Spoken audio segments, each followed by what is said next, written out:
देखो constant current source problem. तो constant current source basically किसने पढ़ा रखा है, एससीबी ने दो जगह इसको डिस्कस कर रखा है, तो कभी हो सकता है आपको कॉम्प्रिहेंशन में किसी तरह पूछ लिया जाए। ठीक है, क्योंकि कांस्टेंट करंट सोर्स हमारे कोर्स में तो बिल्कुल भी नहीं है, बट एससीबी ने एक तो अपना एक शॉर्ट क्वेश्चन एक्सरसाइज में पूछ रखा है इलेक्ट्रिक करंट में। 27 है शायद वो इलेक्ट्रिक करंट चैप्टर का। और यहाँ पर कई क्वेश्चन दे रखे हैं एससीवी जो ईएमआई आप करेंगे उसमें कांस्टेंट करंट सोर्स। तो आप कांस्टेंट करंट सोर्स बनता कैसे, पहले तो ये समझ, और फिर उसको प्रैक्टिकली क्या मीनिंग है वो समझेंगे। तो देखो आपकी एक बैटरी और उसके साथ ये रेजिस्टेंस आपने कनेक्ट कर रखा है, ठीक है ना। और इस पूरी बैटरी से आपने यहाँ पर आर रेजिस्टेंस को पूरा एक डब्बा बना दिया, पूरी एक बैटरी बन गई। ठीक है, इसमें अगर करंट चलेगा तो करंट क्या लिखोगे आप, E upon capital R plus small R ही लिखोगे। ठीक है ना, आई क्या लिखोगे, E upon capital R plus small R लिखोगे। अब मैं कह रहा हूँ कि अगर कैपिटल आर की वैल्यू बहुत लार्ज है, ठीक है ना, तो इस टर्म में आप हमेशा ये किसके बराबर ही आ जाएगा, अप्रोक्सीमेटली ई बाई आर के बराबर आ जाएगा। मतलब इस रेजिस्टेंस में कोई सा भी आप कनेक्ट करते रहो, एक करंट की वैल्यू हमेशा क्या रहने वाली है, कांस्टेंट रहने वाली है। तो ये जो इस ई बाई कैपिटल आर वैल्यू का कांस्टेंट करंट सोर्स बोला जाएगा। ठीक है, ऐसे बनता है कांस्टेंट, इसके साथ बहुत हाई रेजिस्टेंस लगा दो, अब ये एडिशन हमेशा ही अप्रोक्सीमेटली ई बाई आर के बराबर। ठीक है, तो ये तो हो गया बनता कैसे, ये तो जो करंट में उसने कर रखा है, करंट में पूरा एक्सप्लेन कर रखा है उसने, फिर पूछा है जो पूछा है, जो करंट की एक्सरसाइज में शायद क्वेश्चन नंबर 27 नहीं तो आसपास का होगा।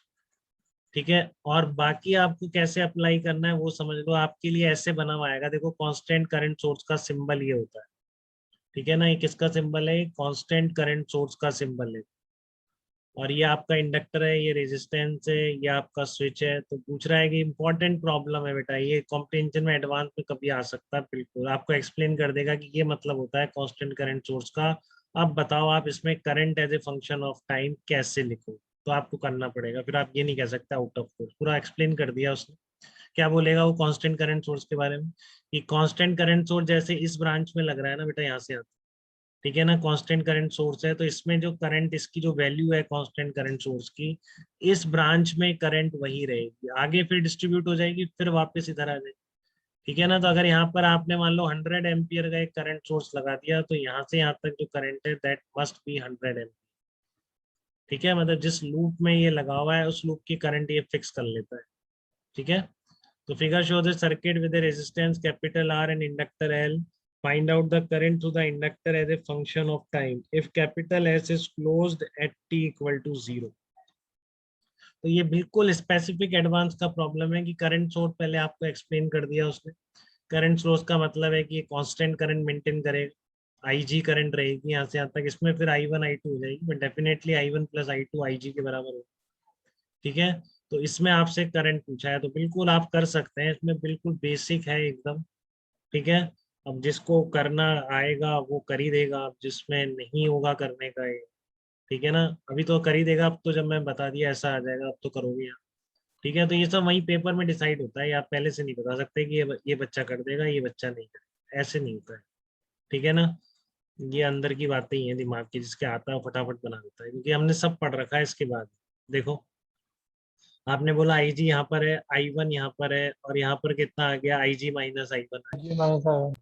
ठीक है, तो आपको केवीएल ही आता है मान के चलिए, इसके अलावा आपको कुछ नहीं आता, तो उसी पर भरोसा रखिए। ठीक है, अब आपका यहाँ से यहाँ तक इंडक्टर में आई वन करंट है। ठीक है, तो आप क्या लिखेंगे, KVL V A minus L D I one by D T equal to V V. देखो इससे निकाला पहले मैंने ये लिखा। ठीक है ना, V A minus L D I one by D T equal to V B, तो उससे क्या आ रहा है, V A minus V B आ गया L D I one by. I one निकालना है ना, तो आई वन का कुछ इस तरह का इक्वेशन बननी चाहिए कि एक तरफ आई वन और एक तरफ टाइम, क्योंकि आई जी कॉन्स्टेंट है, देखो ये पैरामीटर है बेटा, ये आई जी करंट सोर्स पे मेंशन होता है कि करंट सोर्स कितना करंट मेंटेन करे। ठीक है, तो इस करंट सोर्स जो है आपका, इस पर आई जी लिखा हुआ है, तो इधर टोटल आई जी चलेगी, इधर आई वन आई टू चली गई, फिर आई जी आ गई, ये मतलब होता है करंट। आप कुछ भी कर लो, इधर आई जी ही रहेगी, आपको सोचने की जरूरत नहीं कि यहाँ पर आधी हो जाए, आई जी बाई टू हो जाए या कुछ हो जाए, ऐसा नहीं हो सकता। ठीक है, करंट सोर्स मतलब यहाँ पर करंट पूरे में ये आईजी ही चलाएगा, अब आगे जैसे बट डिस्ट्रीब्यूट होगी हो जाएगी वापस इसमें आईजी आएगी, ये करंट सोर्स होता है। ठीक है, क्लियर है, तो आईजी एक कांस्टेंट है इसमें। तो इसमें से कुछ दिख रहा है आपको? अब यहाँ पर देखो, दूसरा यहाँ से लिख दो केवीएल इस रेजिस्टेंस के across, V A minus yes sir. I G minus I one into R is equal to V B. ठीक है, V A minus I G minus I one into R is equal to V B. तो V A minus V B कितना आ गया? I G minus I one into R, यहाँ से कितना आ रहा था? दोनों को इक्वेट कर दो। देखो इतना सिंपल सा होता है, एग्जैक्टली ऐसे क्वेश्चन आते हैं। ठीक है, करने का कुछ नहीं था, बट आपका देखा हुआ कभी नहीं होगा। अब आपको इतने क्वेश्चन आपने कर लिए पहले, इतने डेरिवेशन कर लिए, ठीक है, आपको पूरा आई निकालना आता है, इसलिए फिर वो डेरिवेशन इंपॉर्टेंट होता है। उसने केवल रट रखा आई का एक्सप्रेशन, उसने कभी निकाल के देखा ही नहीं कैसे निकलता है केवीएल से, तो फिर वो इसमें कैसे अप्लाई करे? वो इसमें नहीं कर पाए। ठीक है, वो इसमें बिल्कुल भी नहीं कर पाए। पर जिसने कर रखा है उसकी भी गारंटी नहीं है कि इसमें कर देगा, क्या पता क्वेश्चन देख के कुछ और सोच ले। ठीक है, तो इतना इतनी सोच रिक्वायर्ड है एडवांस के लिए, इसके ऊपर चाहिए ही नहीं। जो क्वेश्चन करने लायक आते हैं 60% पेपर में केवल इतना सा मॉडिफिकेशन। ठीक है ना, केवल इतना सा मॉडिफिकेशन होता है आपका। तो यहाँ पर L D I one by D T आ गया, I G minus I one into R, इसको इधर ले। कहीं तो इससे घबरा जाएंगे, क्या आ गया कांस्टेंट करंट, जो वैसे नहीं पढ़ते हैं। ठीक है ना, देख नहीं रहे हैं, कॉम्प्रिहेंशन में दिया पूरा बता रखा है, उसे समझना ही नहीं। पता नहीं, हमने तो पढ़ा ही नहीं कांस्टेंट करंट, ऐसे छोड़ देते हैं आधे तो। ठीक है, बहुत कम होते हैं जो फिर ये समझते हैं कि इसमें ये सब लग के 2 लाइन का प्रॉब्लम है, कुछ मतलब ही नहीं है कि इससे ज्यादा लग जाए। देखो बस बन गया इंटीग्रेशन, खत्म हो गया। 0 पर 0 है, टी टाइम पर मान लो आई वन करंट है इसमें, तो लो आ गया I one as a function of time, ऐसा ही आ गया कुछ कुछ।